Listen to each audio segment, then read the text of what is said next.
Anna Bull joins me live now from the United Kingdom. She is a lecturer in sociology at the University of Portsmouth. Dr. Bull, thank you for your time. Now, you know, most people assume that the harassment of women by powerful men has been going on for many, many, many years. Why is it suddenly being so highlighted right now, do you think?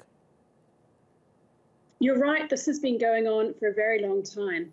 I think one thing that is leading to this change is that there's a generation of women who've been brought up to believe that we have gender equality, and then they are shocked and outraged, rightly so, to find that this culture is tolerated and accepted by our major institutions, such as Westminster, such as universities. And so they are speaking up and they are holding institutions to account. And this is an incredibly brave thing to do.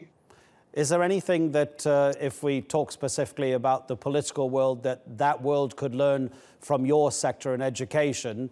It is fairly common that you see a story in the media that a lecturer, a teacher, someone has had an inappropriate relationship with a student, and that's almost also an abuse of power, apart from anything else?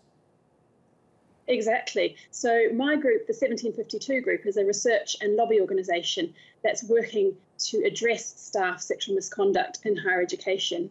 Now, higher education has a long way to go. It doesn't currently have adequate policies and procedures to deal with this. So we see young people, students reporting issues to their institution, and these are not being dealt with adequately. So actually, universities also have a lot to learn, but the common factor between Westminster and universities is abuse of power. So this is usually men, not always, but usually men in positions of power who feel that this power gives them the right to have access to women's bodies. And it's incredibly difficult to stand up to them. I think for all of the women who have and men who have spoken up, there are still many more who have not spoken up. And so we've got a lot of work to do to ensure that change happens.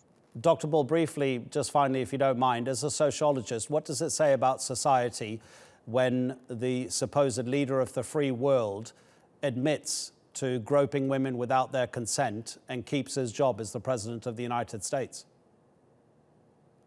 I think it says that even though we might like to think that we are rational beings and that we live in a world that is fair and just, that there's a long way to go, and we can't assume that progress is going to happen. We have to keep fighting to bring about change.